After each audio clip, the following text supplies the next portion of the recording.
এ মহিলা এত তওবা করেছে, এ মহিলা এত ক্ষমা চেয়েছে, এ মহিলা এত তওবা করেছে, এ মহিলা এত ক্ষমা ভিক্ষা চেয়েছে। যে বড় থেকে বড় পাপী যদি এমন তওবা করে তাহলে তার পাপ ক্ষমা করা হবে। খালিদ শোনো, এর তওবা যদি মদিনার সব পাপীকে ভাগ করে দেওয়া হয় সবার পাপ ক্ষমা হয়ে যাবে। তার মানে আল্লাহ রাসূল বললেন যে তার পাপ ক্ষমা হয়ে গেছে।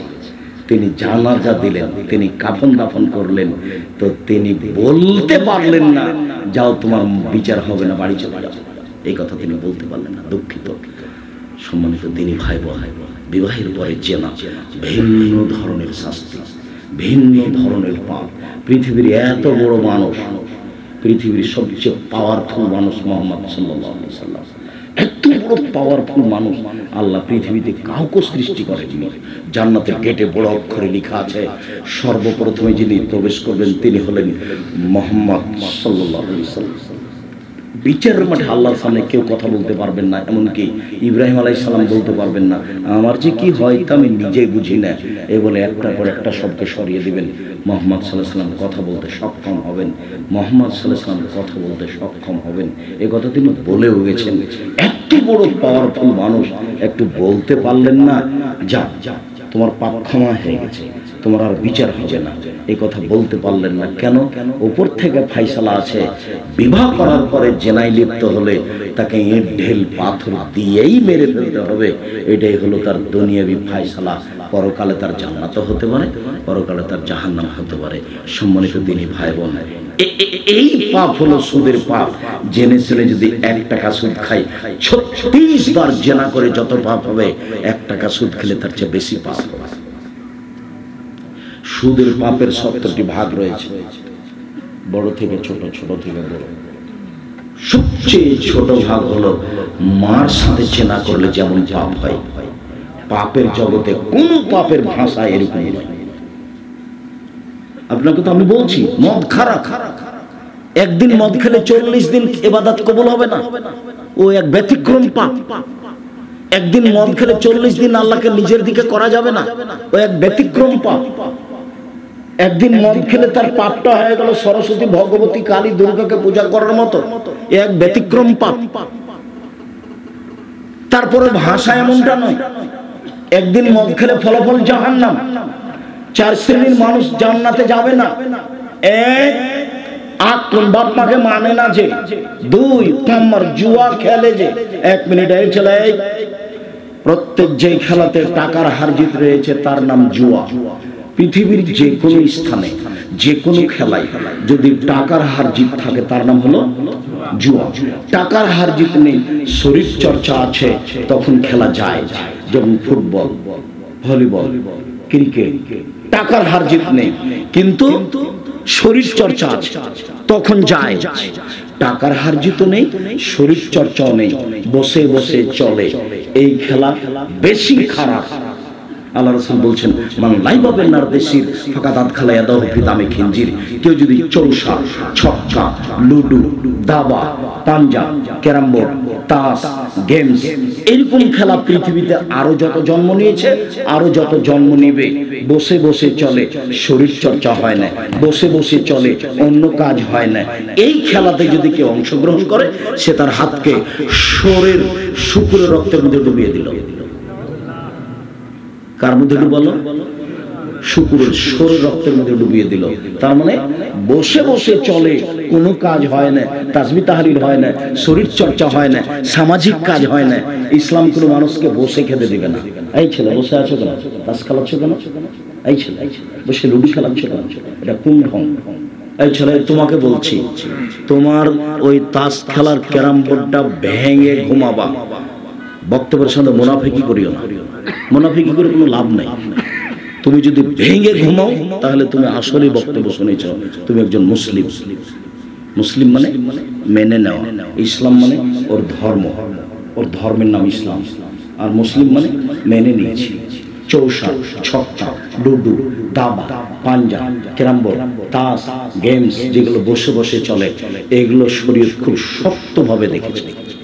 মধ্যখানে একটা কথা বারবার আঘাত করছে, আপনার স্ত্রীকে বলে এসেছে অনেক কিছু, তারপর আমি কষ্ট পাচ্ছি একটু না বললে। আপনার স্ত্রী আপনার বাচ্চার হাতে গেমস খেলতে দিয়েছে, বাচ্চাকে একটা মোবাইল, আর আপনার স্ত্রী স্টার জালসা নিয়ে বসে আছে। এ হস্তিনী বউ, আমি আপনাকে কষ্ট দিতে চাই না, বারবার বলে আমি আপনার বউ ভালো হোক এটাই আমি চাচ্ছি, আপনার বউ ভালো হোক এটাই আমি চাচ্ছি। যদি সত্যিই সংসারকে সুন্দর করতে চান, সরকারের দোষ দিয়ে কোনো লাভ নেই। আপনি তো আপনার পরিবারের মালিক, আপনি আপনার পরিবারকে কন্ট্রোল করবেন।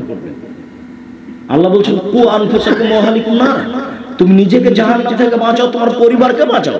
আপনাকে তো জনগণের দায়িত্ব দেওয়া হয়নি। মাওলানা সাহেব দিয়ে জাহান্নাম উদ্বোধন হবে, মাওলানা সাহেবকে দিয়ে কি হবে? জাহান্নাম উদ্বোধন হবে। বিপদে মাওলানা সাহেব আছে, বিপদে কে আছে? মাওলানা সাহেব আছে। তো মাওলানা সাহেবের হলো মুহাম্মদ সাল্লাল্লাহু আলাইহি ওয়াসাল্লামের কথা জাতির কাছে পৌঁছাতে হবে। কেসা কাহিনী বলতে পারবে না, কে কি করলো এটা বলতে পারবে না। ওকে মুহাম্মদ সাল্লাল্লাহু আলাইহি ওয়াসাল্লামের কথা পৌঁছাতে হবে। ঠিক ঠিক ঠিক ঠিক এভাবে বলছেন আল্লাহর নবী। পৃথিবীর আলেম ওলামা শুনে রাখো, বাল্লিগু আন্নী ওয়ালা আয়া, আমার একটি কথা জানা থাকলে অন্যকে বলো। পৃথিবীর মানুষ, আমার একটি কথা জানা থাকলে অন্যকে বলো। বানি ইসরাইলের কাহিনী বলো, কোনো দোষ নেই। মান কাযাবা আলাইয়া মুতাআম্মিদান ফালিয়াতাওবা মাকাদাহু মিনান নার। কেউ যদি কোনো কথা আমার নামে বলে, সেই কথা যদি আমার না হয়, কেউ যদি কোনো কথা ধর্মের নামে বলে, সেটা যদি আমার না হয়, কেউ যদি কোনো কথা আমার নামে বলে, সেটা যদি আমার না হয়, তাহলে তার থাকার জায়গা জাহান্নাম। জুব্বা যত বড়ই হোক, পাগড়ি যত বড় হোক, বিচার মাঠে রেহাই হবে না। যার জন্য মুখ খুলতে পাবে না রাসূলের কথা ছাড়া। নিজেকে বাঁচাতে হবে, পরিবারকে বাঁচাতে হবে, এটা আমার জিম্মেদারি, মাওলানা সাহেবের জিম্মেদারি। নিজেকে, পরিবারকে, সমাজকে, নিজেকে, পরিবারকে, সমাজকে উনি কেমন দাওয়াত দিচ্ছেন সেটা বিচারের মাঠে ফলাফল হবে। এই ছেলে, আমরা আলোচনার শেষের দিকে চলে এসেছিলাম। সুদের আলোচনায় একটা লম্বা হাদিসের একটা অংশ বলবো, সেই জন্য হাদিসটা আমি মুখে বলছি। হাদিস বুখারী মুসলিম, আমার দিকে এক খেলে চেয়ে থাকবেন। যার একটা কথা আসবে সুদের ব্যাপারে, এদিকে দেখেন। সামর ইবনে জুনদুব রাদিয়াল্লাহু তাআলা আনহু বলেন, আল্লাহর নবী ফজরের সালাত আদায় করেই আমাদের দিকে মুখামুখি বসতেন, আমাদের জিজ্ঞাসা করতেন, তোমরা স্বপ্নে কিছু দেখেছো কি? আমরা কেউ কিছু দেখলে বলতাম, তখন তিনি স্বপ্নের তাবির করে দিতেন, বলতেন তোমার স্বপ্নের তাবির এই, তোমার স্বপ্নের তাবির এই। তো একদিন তিনি আমাদেরকে জিজ্ঞাসা করলেন, সঙ্গী সাথী, গত রাত্রে স্বপ্নে কে কিছু দেখেছো? আমরা বললাম জি না। তখন তিনি বলছেন, শোনো শোনো, আমি দুইজন লোককে দেখেছি। তারা আমার কাছে আসলো, দুই হাত ধরলো, ধরে নিয়ে চলে যাচ্ছে বাইতুল মুকাদ্দাসের দিকে। যেতে যেতে দেখি একটা লোক বসে আছে আর একটা লোক দাঁড়িয়ে আছে। যে লোকটা দাঁড়িয়ে আছে তার হাতে একটা লোহার বাঁকা লাঠি রয়েছে, মুখের ডান দিক দিয়ে ঢুকে চিরে পিছন দিকে নিয়ে যাচ্ছে, আবার বের করে মুখের বাম দিকে লাগাচ্ছে। তো বাম দিক চিরতে না চিরতে দেখে ডান দিক ঠিক হয়ে গেছে, আবার বের করে ডান দিকে নিয়ে আসছে। আমি বললাম, মা এ কি দৃশ্য? তো তারা দুজন বলছেন চলতে থাক, চলতে থাক। আমি কিছু না বলে চলতে থাকলাম। চলতে চলতে দেখছি যে একটা লোক চিত হয়ে শুয়ে আছে, আর একটা লোক পাশে দাঁড়িয়ে আছে, তার হাতে একটা বড় পাথর আছে। পাথর তার মাথার উপরে, মাথা একবারে ভেঙে চৌচির হয়ে যাচ্ছে, পাথরটা ছিটকে দূরে চলে যাচ্ছে। ও পাথরটা আনতে যাচ্ছে, আনতে না আনতে দেখে মাথা ঠিক হয়ে গেছে, আবার মারছে। তাই বললাম, এই কি দৃশ্য, ব্যাপারটা কি, এ কোন শাস্তি? তো কি ব্যাপার? তারা দুজন বললেন চলতে থাকেন। আমি কিছু না বলে চলতে থাকলাম। আস্তে আস্তে দেখি একটা গর্তের মতো, চুলার মতো একটা গর্ত, উপরের দিক সংকীর্ণ, নিচের দিক প্রশস্ত। দেখি তার ভিতরে আগুন জ্বলছে, আগুন উপরে চলে যাচ্ছে, আবার নিচে যাচ্ছে। দেখি তার ভিতরে পুরুষ এবং নারী উলঙ্গ অবস্থায় জমা ধরে আছে, উলঙ্গ অবস্থায় দুজন করে জমা ধরে আছে, উপরে চলে যাচ্ছে, আবার নিচে আসছে, আবার উপরে যাচ্ছে, আবার নিচে আসছে। তারা দুইজন বলে চলতে থাকে। আমি কিছু না বলে চলতে থাকলাম। আস্তে আস্তে দেখি একটা নদী, নদীতে পানি নেই, শুধু রক্ত, রক্ত, পানি নেই। তো দেখছি নদীর পাশে একটা লোক দাঁড়িয়ে আছে, হাতে পাথর আছে, আর মাঝামাঝিতে একটা লোক আছে। করলো মারা দেখ হয়ে যা, যতবার উঠার চেষ্টা করছে পাশ থেকে পাথর মেরে তার মুখটাকে ভেঙে দিচ্ছে, পাশের মাছটা যতবার চেষ্টা করছে উঠার ততবার পাথর দিয়ে তাকে রক্তের মাঝামাঝিতে করে দিচ্ছে আর মুখটা ভেঙে দিচ্ছে। আমি বললাম এ কি? তারা দুইজন বললেন চলেন, চলতে থাকেন। আমি কিছু না বলে চলতে থাকলাম। দেখে একটা বাগান, সবুজ বাগান, অনেক বড়। দেখি গাছ, একটা অনেক বড় গাছ, বাগানের ভেতরে গাছের পাশে একটা বৃদ্ধ মানুষ বসে আছে। বৃদ্ধ মানুষ, তার সামনে দেখি অনেকগুলো বাচ্চা ছেলে আছে। দেখি পাশে একটা লোক দাঁড়িয়ে আছে, তার হাতে একটা লোহার বাঁকা লাঠি আছে, এইভাবে আগুনকে উত্তেজিত করছে। এটা আমি দেখতেই তারা দুজন উপর দিকে নিয়ে চলে গেল, একটা ঘরে ঢোকালো। এত সুন্দর ঘর আমি কোনোদিন দেখিনি।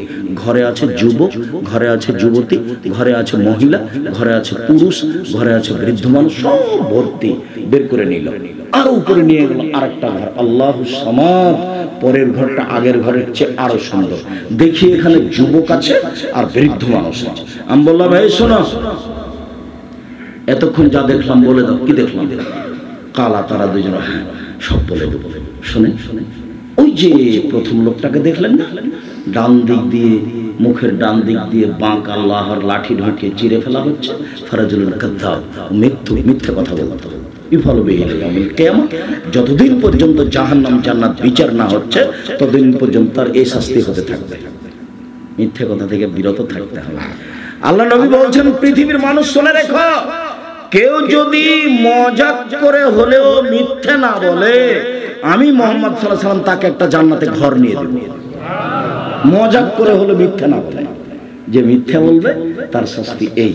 তারপরে যে আপনি দেখলেন পাথর দিয়ে একজন মানুষের মাথা ভেঙে দেওয়া হচ্ছে, উনি হচ্ছেন মাওলানা মানুষ, এলম অনুযায়ী আমল করেননি, রাতে কোরআন তেলাওয়াত করেননি। মাওলানা সাহেব বড় বিপদে, এই কারণে তার মাথাকে ভেঙে দেওয়া হচ্ছে। তারপরে যে আপনি দেখলেন চুলার মতো একটা গর্ত, ধাঁধা ধাঁধা করে আগুন জ্বলছে, উপরে যাচ্ছে নিচে নেমে আসছে। এই পুরুষ এবং নারী উলঙ্গ হয়ে জমা ধরে আছে, উপরে উঠে যাচ্ছে আবার নিচে নামে আসছে। এ হলো ব্যভিচার। ব্যভিচার জেনায় লিপ্ত থাকতো। বোঝা গেল না কথা মনে হয়?